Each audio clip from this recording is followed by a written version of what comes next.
Shalom, shalom, meus irmãos. Aqui é o pastor Paulo Nascimento e quero fazer aqui a minha interação com alguns irmãos que nos enviaram as perguntas, falando a respeito do Sansão. E Sansão é um personagem bíblico muito enigmático.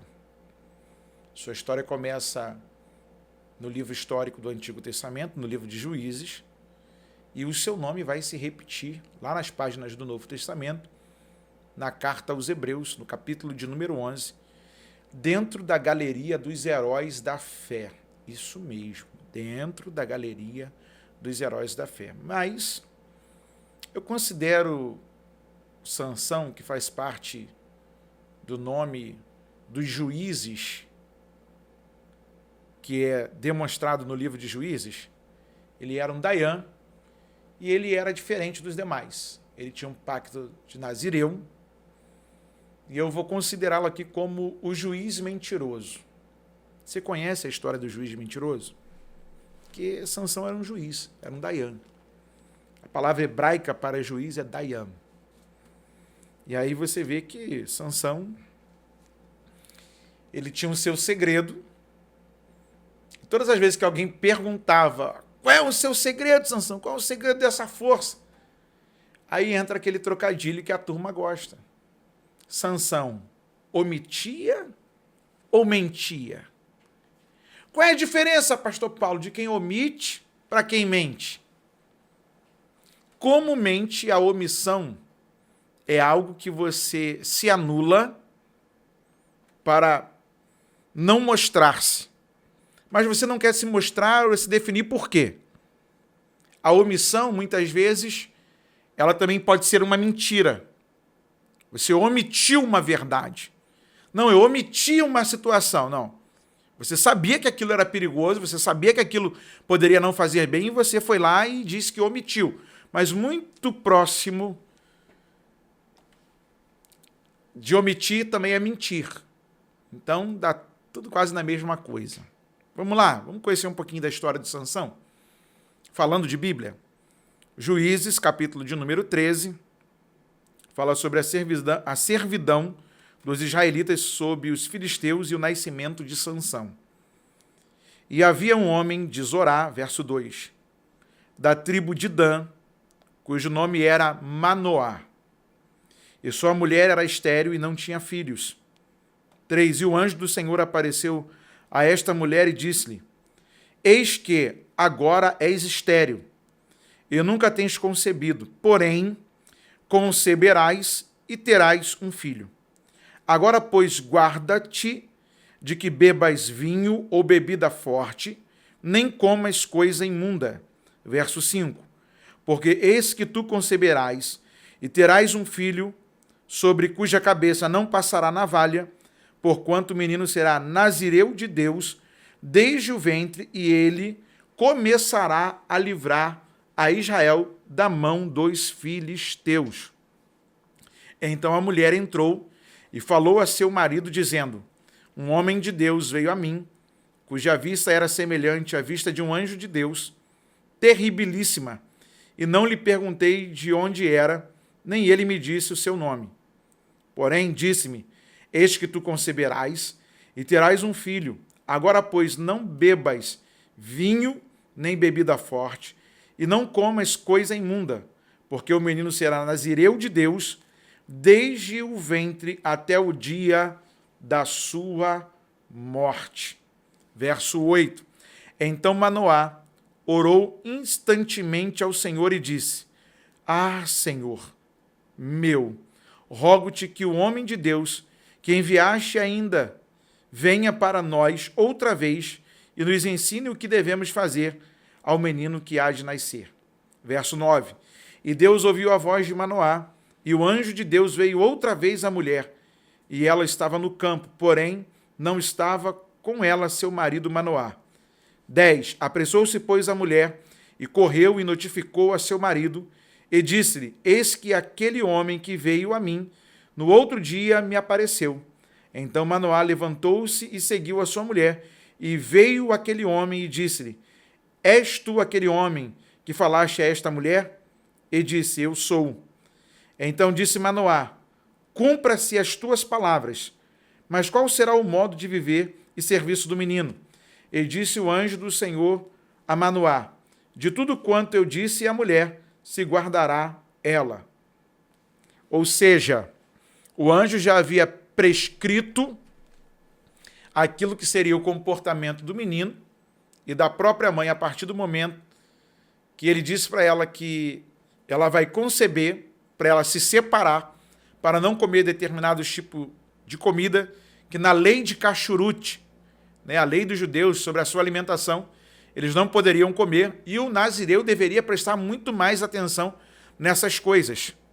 Só que o Sansão, apesar dele ser uma espécie de libertador, uma espécie de resposta de Deus para o seu povo, para sair da mão opressora dos seus inimigos, tem gente que joga fora a sua oportunidade.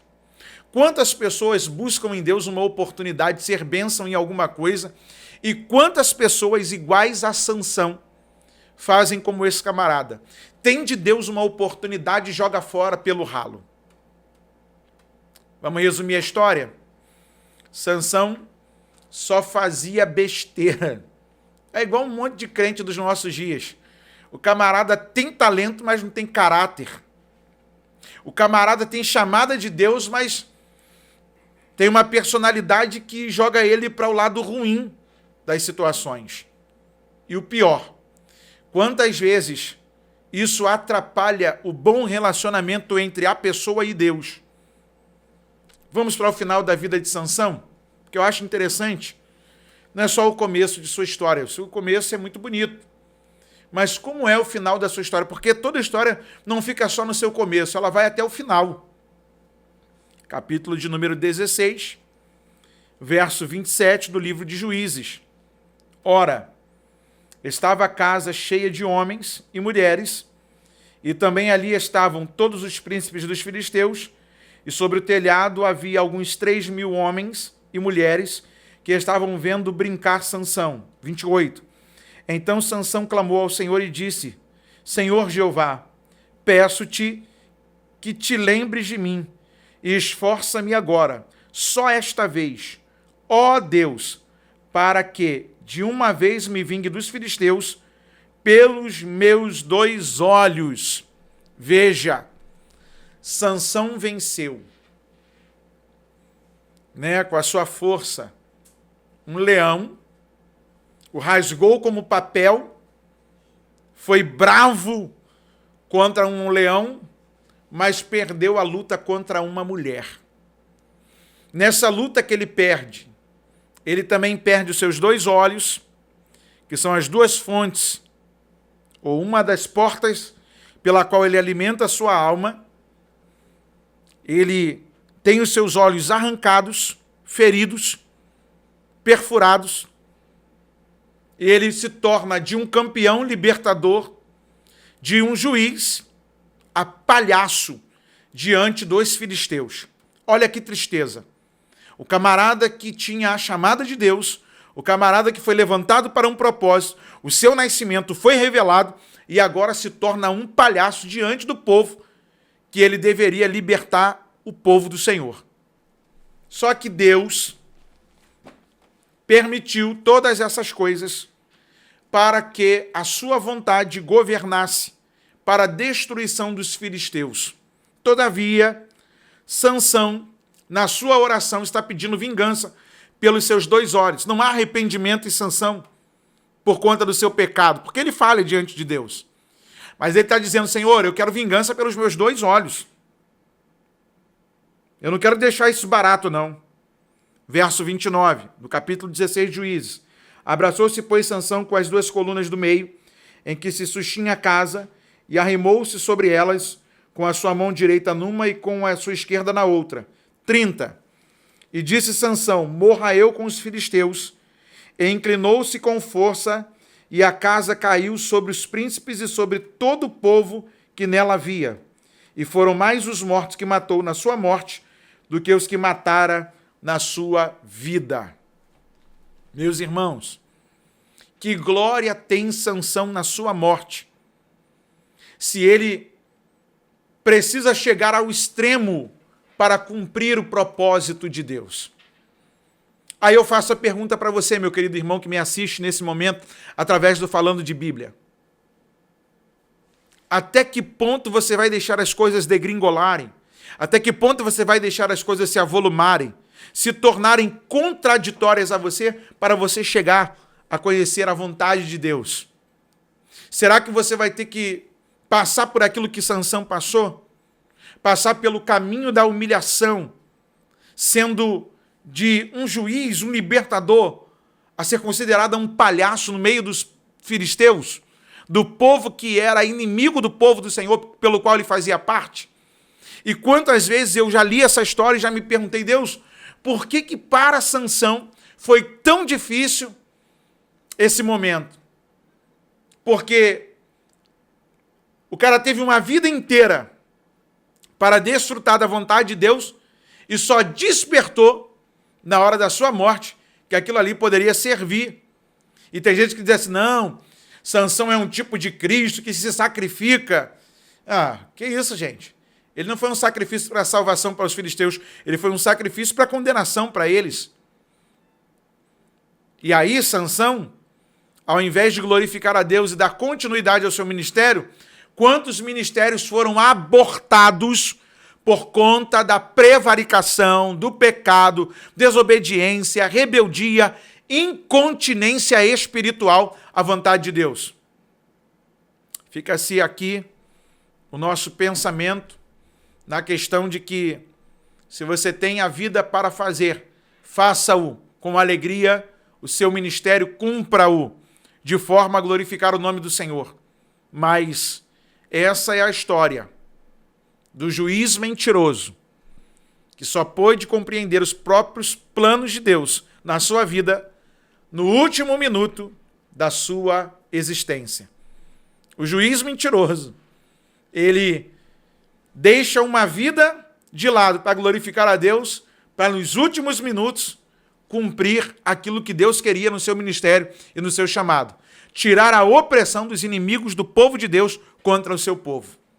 E aí, mais matou Sansão na sua morte do que na sua vida. Curiosamente, Hebreus 11. Eu vou abrir para você, para depois você não falar assim, o pastor Paulo falou e não mostrou nada. Capítulo 11. Verso de número 32. Hebreus, capítulo 11, verso 32. E que mais direi?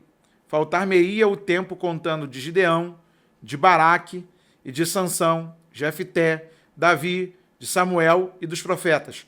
Olha quem está no meio dos profetas: Samuel, Davi, Jefté, Gideão, Sansão. Verso de número 32. O camarada morre querendo vingança pelos seus dois olhos, quando a Bíblia diz que a vingança pertence ao Senhor. Ele, em nenhum minuto, coloca-se como um arrependido. Eu pequei contra o Senhor, como na parábola do filho pródigo. Pequei contra o céu e pequei contra ti. Não. Ele é desobediente a pai e mãe, ele é desobediente à lei do Senhor, mas quando Deus quer cumprir o seu propósito, Deus usa até o desobediente, o juiz mentiroso, para que a sua palavra seja cumprida e Deus não falte com a sua palavra. Deus abençoe a sua vida, Deus abençoe a sua casa. Aqui é o pastor Paulo Nascimento, falando de Bíblia. Eu quero lembrar a você que nós disponibilizamos também agora o Instagram, @falando de Bíblia oficial, onde você pode interagir com a gente, mandar uma mensagem pelo direct, mandar o seu vídeo, sua pergunta, participar das enquetes da semana e muito mais à frente. Nós vamos fazer sorteios e estar mantendo a nossa agenda, ok? Deus abençoe a sua vida falando de Bíblia.